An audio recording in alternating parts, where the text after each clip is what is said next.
it was as if the Holy Spirit really was present among us. By inviting Pope Francis to the Arabian Peninsula, the UAE is hoping to send a message to the rest of the Arab world that religious tolerance and freedom is the future. It's a call to get on the right side of history. His visit to the Arabian Peninsula is the first ever for a pontiff, and it was here, in the birthplace of Islam. The atmosphere that we had seen there, this was something which I have never witnessed in my journalistic career in the UAE, which is I have been in the country for more than 15 years. This was one of a kind. He entered the stadium to tens of thousands chanting his name, speaking the message of the gospel of Jesus Christ in the cradle of Islam. Pope Francis became the first sitting pontiff in history to visit the Arabian Peninsula and hold a mass. The pontiff also met the Grand Imam of Egypt's Al-Azhar Mosque, the highest authority in Sunni Islam. The meeting saw the two and other religious representatives sign a document promoting interfaith dialogue, religious freedom and peace. Francis met religious leaders in the United Arab Emirates.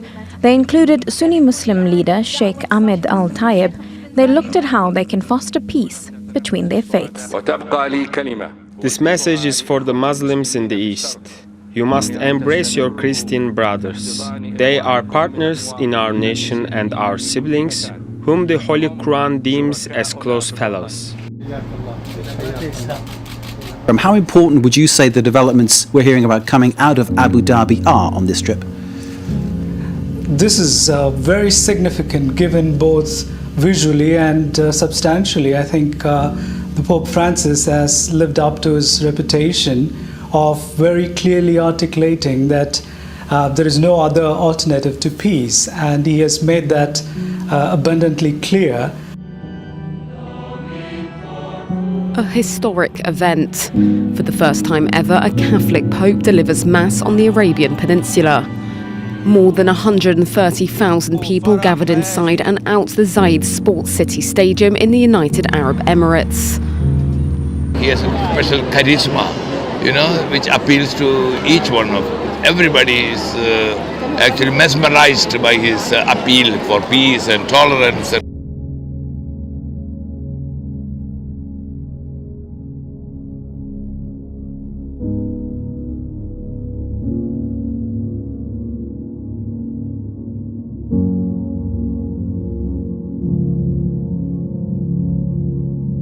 The Pope says the United Arab Emirates is a model for peaceful coexistence between different cultures, and faith should be a vehicle to bring people together, not drive them apart.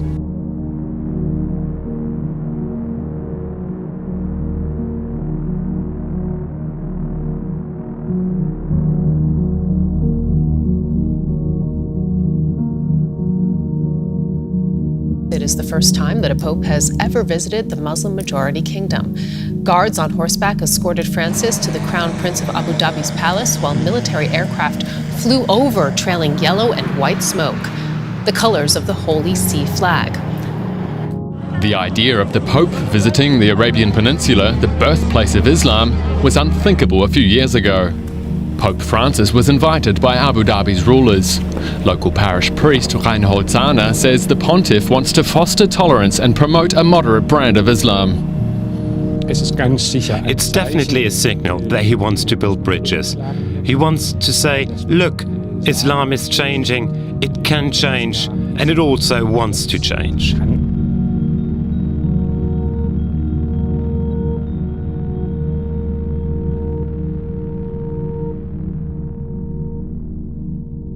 In terms of the document that's been signed with the Imam, I mean, clearly this is the Pope trying to bring some kind of tolerance between the religions to try to reduce the tension that clearly exists in this part of the world.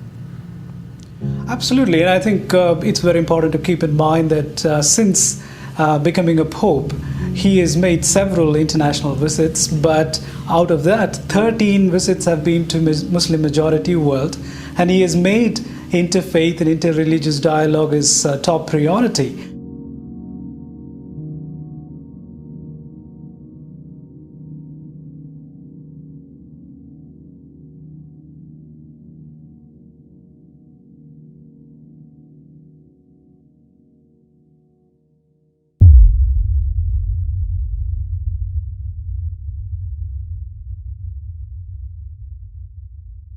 Your Highnesses, ladies and gentlemen, we are honored to listen to a papal message to governments of the world from His Holiness Pope Francis, the head of the Catholic Church.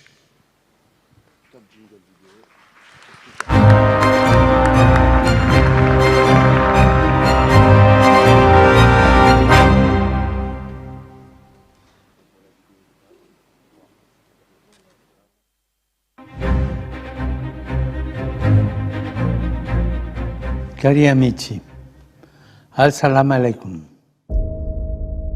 Lo credo possibile, ma solo se cresciamo insieme, l'uno a fianco all'altro, con apertura e rispetto, disponibili a farci carico dei problemi di tutti, che nel villaggio globale sono i problemi di ciascuno. O altro tipo di degrado e prima ancora dal degrado morale. In realtà non si può parlare di sviluppo sostenibile senza solidarietà. Potremmo persino dire che il bene, se non è comune, non è veramente bene. Forse mai come ora il pensare e l'agire richiedono dialogo vero con l'altro, perché senza l'altro non c'è futuro. Our thanks to His Holiness for this inspiring speech for all governments of the world. Our next session is titled Pope Francis in the Emirates, a New Dawn for the Middle East. We are pleased to welcome His Highness. What will come forward from this, and what will be the sort of lasting feeling about this trip? Do you feel that this is the start of a different kind of relationship between Christians and Muslims? Absolutely. I think it's very important. I think it's not just the Pope and the Grand Imam who's there, but actually there are more than 150 other religious leaders who are gathered there on this conference on human fraternity. Therefore, I think there is a very concerted effort from the Pope as well as his like-minded leaders to encourage different faith communities to work together. And if you can just remember, just last year he was in Cairo speaking in a similar occasion, encouraging people in that part of the world to work towards peace. So he's slowly building up an alternative process, and I would call it as a peace process that he is initiating, which many world leaders are refusing to take up. I think in that sense, Pope Francis has taken up a very important leadership in the world.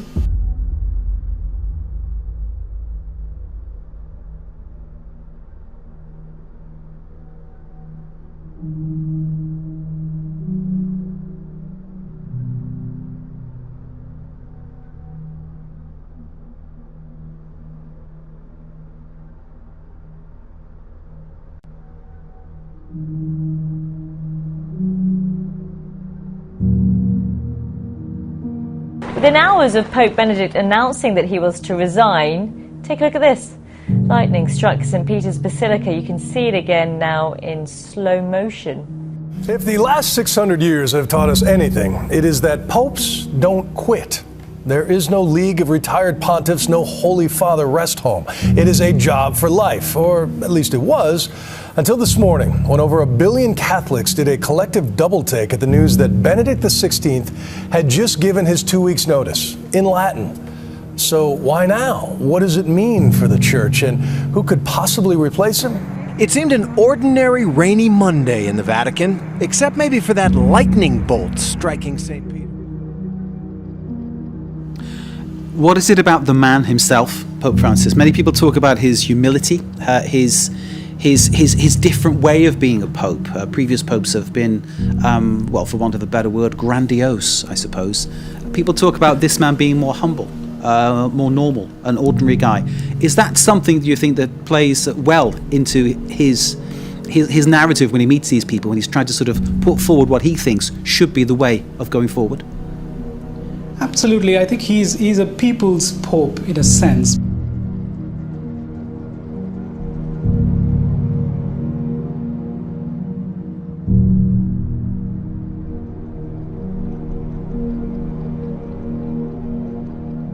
The Pope came here by invitation from the Crown Prince, kicking off the country's year of tolerance. The pontiff met with Muslim leaders and signed a document affirming human brotherhood.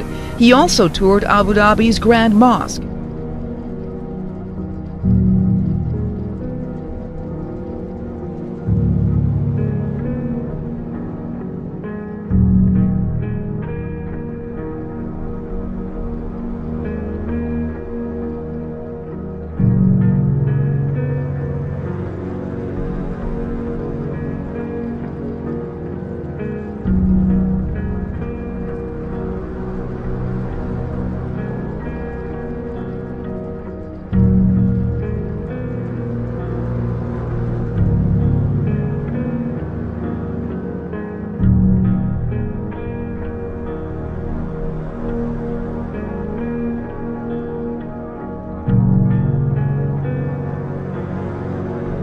One final question, and obviously I can't leave this without asking a question about the scandal that's been dogging the church about child abuse.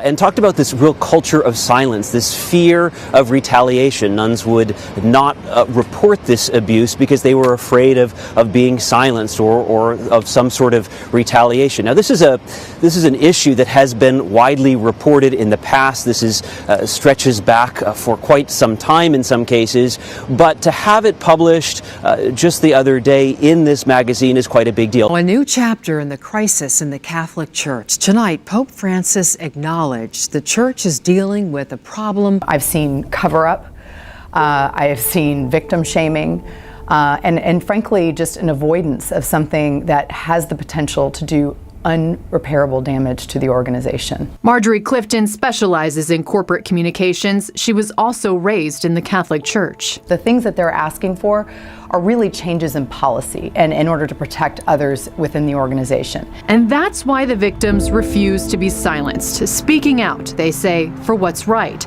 This hierarchy, this sense of power and clerics feeling above the law. You know, the report is so disturbing, Seth, and I know we mentioned earlier at the top that the Pope, on a plane back from Abu Dhabi, praised his predecessor for how he handled these types of situations.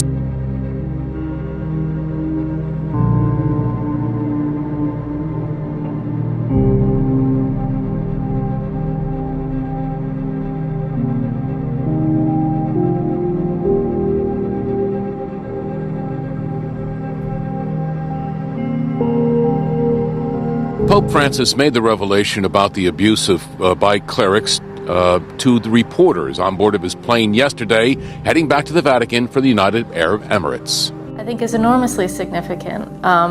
If you think of this as a problem of secrecy and a culture of secrecy, having the Pope come out and say, I get this, I know it's a problem, I think is enormously significant maybe for the sisters themselves. Maybe they might feel emboldened now to break that silence. As a catalyst for change and reform in a church they still strongly believe in. This is not reflective of Christ's mission for us.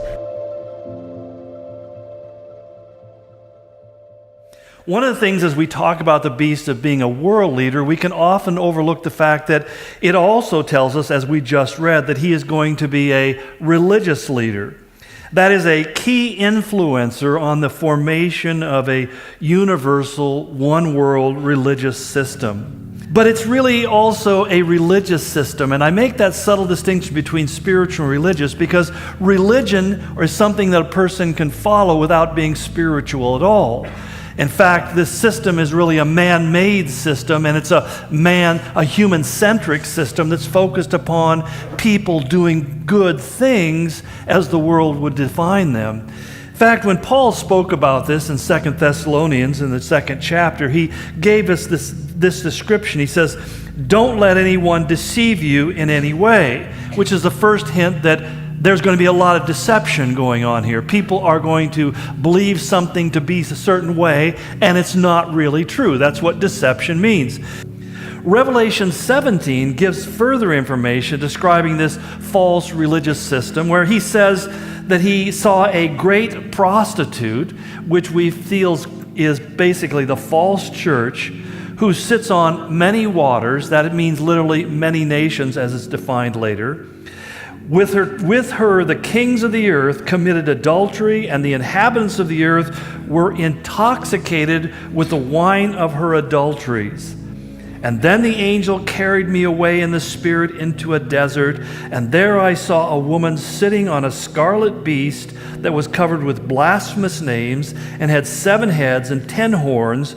And the woman was dressed in purple and scarlet and was glittering with gold and precious stones and pearls. She had a golden cup in her hand filled with abominable things and the filth of her adulteries. And this was the title written on her forehead: Mystery Babylon, the Great, the mother of prostitutes and of the abominations of the earth. And I saw that the woman was drunk with the blood of the saints and the blood of those who bore the testimony of Jesus. And when I saw her, I was greatly astonished. And then he goes on to explain, the waters that you saw where the prostitute sits are peoples, multitudes, nations, and languages. Now, again, he says he's riding on a beast which has 7 heads and 10 horns. We know that that's the one world empire that's been described earlier. She rides upon it, literally being carried forward by this one world government system. But I find most fascinating is the fact that he refers to himself being greatly astonished as he beheld her in the vision.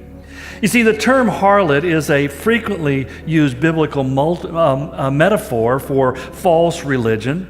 It really is, in a sense, what we would call a prostitution of the truth, a purposeful monetization, if you will, but also the idea to gain more power so that they can, or using religion to gain more power and influence over people's lives.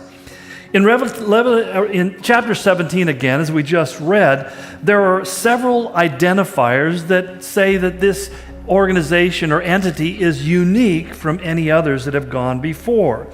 The actual identity of this one world religion has been the object of debate since the first time that John wrote these words down and they began to be read in the churches. Especially because of the references that said things like she was dressed in purple and scarlet, glittering with gold, precious stones, pearls, and she held a golden cup in her hand. This is a picture, of course, the former Pope, Pope Benedict XVI, and I'm not saying that he is the Antichrist, but it's that comparison. He kind of has, all the necessary wardrobe that needs to go with being in that particular position. But again, I don't think that's a proof or a certainty. I just think it's interesting, particularly because it said she was drunk on the blood of the saints. Most, especially Roman Catholics, don't like to hear this, but it's simply a historical fact that more Bible-believing Christians have been killed by the Roman Church in their various persecutions against what they considered heresy than were ever destroyed by the Roman government. And that's just a sad fact with the Inquisition, and even the formation of the Jesuits was an organization or a group within Roman Catholicism to enforce Catholic doctrine around the world. And which is interesting, kind of ironic in a way, because we have the new Pope who is a Jesuit who is doing just the opposite. But let's let the video speak for itself for a few minutes, very short. La mayor parte de los habitantes del planeta se declaran creyentes. Esto debería provocar un diálogo entre las religiones. No debemos dejar de orar por él y colaborar con quienes piensan distinto. Confío en Buda. Creo en Dios. Creo en Jesucristo. Creo en Dios, Alá. Muchos piensan distinto, sienten distinto, buscan a Dios o encuentran a Dios de diversa manera. En esta multitud, en este abanico de religiones, hay una sola certeza que tenemos para todos. Todos somos hijos de Dios.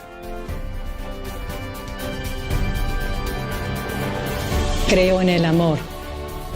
Creo en el amor. Creo en el amor. Creo en el amor.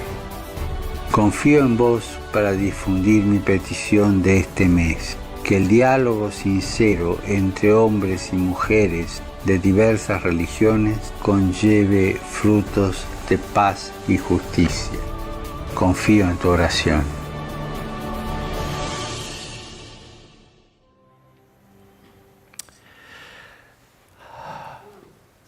I never stopped being shocked by that video.